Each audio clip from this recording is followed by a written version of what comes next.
সাম্প্রতিক বিএনপির যে প্রচারণা, বিএনপির যে একটা মূল টার্গেট, ভারতের আধিপত্যবাদের বিরুদ্ধে একটা বার্তা দেয়া, ভারতীয় পণ্য বর্জন আন্দোলনকে সমর্থন করে, এই বিষয়ে বিএনপির সফলতার আরেক ধাপ উন্নতি।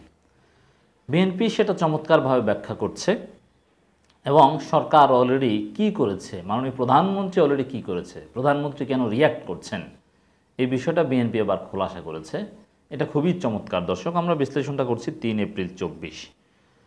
সামাজিক মাধ্যমে ভারতীয় পণ্য বর্জন দেখলে সহমত জন্মায়, রুহুল কবির রিজভী।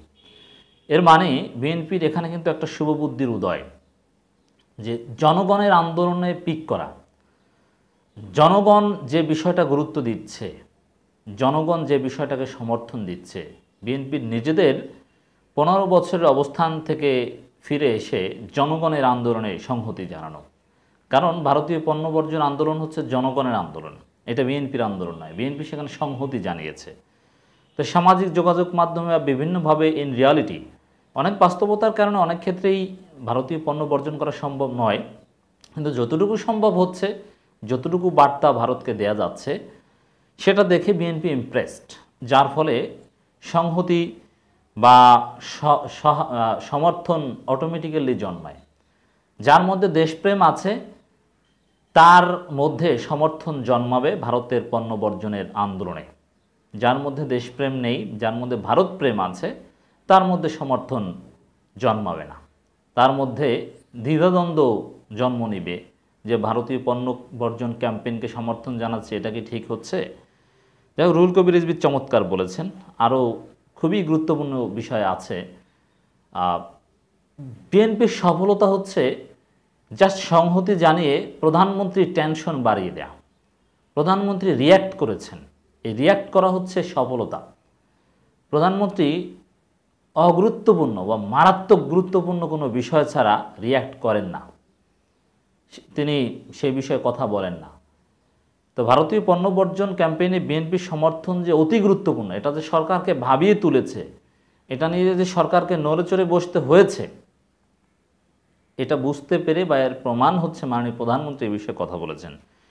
বিএনপির সিনিয়র যুগ্ম মহাসচিব রুহুল কবির রিজভী বলেছেন, সামাজিক যোগাযোগ মাধ্যমে যখন আমরা ভারতীয় পণ্য বর্জন দেখি তখন আমাদের সহমত জন্মায়, সেটিতে প্রধানমন্ত্রী রিয়্যাক্ট করেন। রিয়্যাক্ট তো করবেনই। প্রধানমন্ত্রী এর মধ্যে স্বাধীনতা জমা দিয়েছেন, জিম্মি করে দিয়েছেন পার্শ্ববর্তী দেশের কাছে। এর মানে সরকার অলরেডি কি করেছে? স্বাধীনতা ভারতের কাছে জমা দিয়ে এসেছে। রুহুল কবির রিজভী স্পষ্টবাদী। তারপরও বলবো যে পার্শ্ববর্তী দেশ শব্দটা না বলে ভারত শব্দটা বারবার বলতে হবে। পার্শ্ববর্তী দেশ তো মিয়ানমারও, আপনি পার্শ্ববর্তী দেশ কেন বলেন? যদিও পার্শ্ববর্তী দেশ বললে কাকে মিন করেছে জনগণ বুঝে, কিন্তু তারপরও ভারত বললে ভারতের আধিপত্যবাদের বিরুদ্ধে জনগণের ক্ষোভটা বাড়ে। এজন্য স্পষ্টবাদী দেশপ্রেমিক নেতাদের প্রোনাউন ব্যবহার করা চলবে না, জমির ব্যবহার করা চলবে না। আমরা এই পরামর্শ দিতে চাই। তো প্রধানমন্ত্রী কেন রিয়্যাক্ট করেছেন আমরা এই ব্যাখ্যা আগেই দিয়েছিলাম। রুহুল কবির রিজভী আবারও সেই ব্যাখ্যা দিয়েছেন প্রধানমন্ত্রী রিয়্যাক্ট করার কারণ। আবারও বলছি, প্রধানমন্ত্রী রিয়্যাক্ট করা বিএনপির সফলতার প্রমাণ, সফলতা যে নতুন উচ্চতায় তার প্রমাণ। যত রিয়্যাক্ট করবেন জনগণ তত সিরিয়াস হবে। ভারতের পণ্য বর্জন আন্দোলনের গুরুত্ব ও প্রয়োজনীয়তা এবং তাসির তত বাড়বে। কারণ আওয়ামী লীগ যে বিষয়টাকে ডিফেন্ড করবে যে না ভারতীয় পণ্য বর্জন আন্দোলন ঠিক হচ্ছে না, আওয়ামী লীগ ওবায়দুল কাদের তো এরকম বলছেন, তা এর মানে যে আসলে এটা ঠিক হচ্ছে।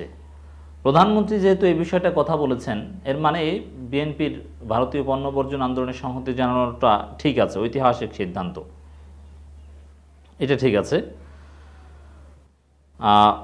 মাননীয় প্রধানমন্ত্রীর উদ্দেশ্যে রিজভী বলেন, আপনি যদি সত্যিকার এদেশের নেত্রী হয়ে থাকেন, দেশের কলকারখানা প্রমোট করেন, আজ যে অর্থনৈতিক আগ্রাসন চালাচ্ছে ভারত ব্র্যাকেটে, সেটাকে রুখতে হলে আপনি আপনার ভারতীয় শাড়ি পরান। চমৎকার একেবারে। এটা হচ্ছে রুহুল কবির রিজভীর বুদ্ধিদীপ্ত রাজনীতির আরেকটা বৈশিষ্ট্য। বিএনপি নেতাদের স্ত্রীদের ভারতীয় শাড়ি পরানোর পরামর্শ দিয়েছিলেন মাননীয় প্রধানমন্ত্রী। এখন রুহুল কবির রিজভী মাননীয় প্রধানমন্ত্রীকে তার ভারতীয় শাড়ি পরানোর পরামর্শ দিলেন। চমৎকার। এই রিজভীর মতো এত সুন্দর বুদ্ধিদীপ্ত জবাব আসলে মির্জা ফখরুল অনেক ক্ষেত্রে দিতে পারেন না, এবং মির্জা ফখরুল তো ভারতের নামও নিকট অতীতে আমি নিতে দেখিনি। ঈশান ইঙ্গিতে দু একটা কথা বলেছেন। আচ্ছা, এখানে ইম্পর্ট্যান্ট একটা কথা, মাননীয় প্রধানমন্ত্রী যদি ভারতীয় শাড়ি পরান, কথার কথা, সেটা সম্ভব নয়, দেশের কলকারখানা প্রমোট করেন, মানে দেশীয় পণ্য প্রমোট করেন। দেশীয় পণ্য প্রমোট করা মানে ভারতীয় পণ্য অনেক কিছু আউট হয়ে যাবে। ইনফ্যান্ট ইন্ডাস্ট্রি রক্ষা থেকে শুরু করে ভারতের বিকল্প বাংলাদেশি পণ্য, এটার জন্য যদি কোনো বিশেষ ব্যবস্থা নেন, যেহেতু প্রধানমন্ত্রীর কাছে রুহুল কবির রিজভী অনুরোধ করেছেন, তাহলে কি প্রধানমন্ত্রী হিসাবে তারা আনুগত্য করবেন, মানে সরকার বিরোধী আন্দোলন থেকে ফিরে আসবেন? মানে এমনভাবে বলেছে রুহুল কবির রিজভী, মনে হয় যেন এই দাবি মেনে নিলে ভালো। এটা আসলে নাগরিক হিসাবে করতে হয়। প্রধানমন্ত্রী বা সরকারের আনুগত্য তো বিএনপি, খালেদা জিয়া সবাই করতে হয়। তারপর রুহুল কবির রিজভীর কথা বলার ক্ষেত্রে যেহেতু তারা অল আউট সরকার বিরোধী, এ কারণে সরকারকে মেনে নিয়ে কোনো বিশেষ দাবি করা, যে এই দাবিটা মানেন, এভাবে এটা একটা দুর্বলতার বহিঃপ্রকাশ। এজন্য এই বিষয়টা আমি এভাবে বললাম, এভাবে না বলাটা বেটার। তিনি বলেন, বাংলাদেশ একটি পুলিশি রাষ্ট্র, পুলিশ পরিবেষ্টিত রাষ্ট্র, দেশে গণমাধ্যম আছে, সেই সঙ্গে বাকশালও আছে ভিন্নভাবে। আমার দেশ দিগন্ত টিভি, ইসলামিক টিভি দিনকাল বন্ধ করতে হয়েছে এই সরকার, বন্ধ করেছে সরকার।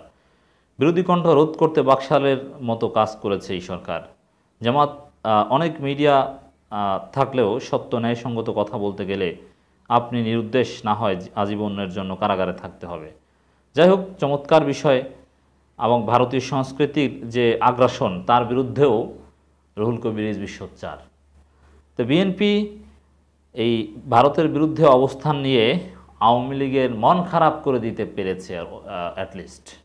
এক রিজভীর চাদর ছুঁড়ে ফেলা এবং একের পর এক ভারতের আধিপত্যবাদের বিরুদ্ধে স্পষ্টবাদী বক্তব্য, তাতেই প্রধানমন্ত্রী সহ আওয়ামী লীগে তাসির। যদি এভাবে মির্জা ফখরুল বলতে পারতেন, তাহলে আরও বেশি সফল হতো বিএনপি, আরও বেশি আওয়ামী লীগকে বিব্রত করতে পারত, চিন্তায় ফেলে দিতে পারত। কিন্তু ফখরুল সেটা বলছেন না। মির্জা আব্বাস যদি বলতেন, আব্দুল আউয়াল মিন্টু যদি বলতেন, আরও ভালো হতো, কিন্তু বলতে পারছেন না। এই জন্য দর্শক, আমরা দেখতে পাচ্ছি ইন রিয়ালিটি আসলে যাদের ধন সম্পদ আছে তারা কেনই যেন আসলে রাজনীতিতে স্পষ্টবাদী হতে পারে না। আর রুহুল কবির রিজভীর মতো যারা একেবারে তেমন কিছু নাই, দল তার সব কিছু, দলের জন্য যে কোনো সময় জীবন দিতে পারেন, পার্টি অফিসে থাকেন, আলাদা কোনো সম্পদ, ব্যবসা বা এরকম কিচ্ছু নেই, স্ত্রীর অর্থে, স্ত্রীর চাকরির টাকায় চলেন, মানে এরা কিন্তু আসলে স্পষ্টবাদী। এর মানে রাজনীতি স্বার্থের খেলা। বিএনপির রাজনীতির মধ্যেও স্বার্থের খেলা আছে। যাদের বিশাল ব্যবসা বাণিজ্য, তারা ভারতের নাম একবারও নিতে পারে না। এজন্য রাজনীতিবিদদের অতি ধনী হতে নয়,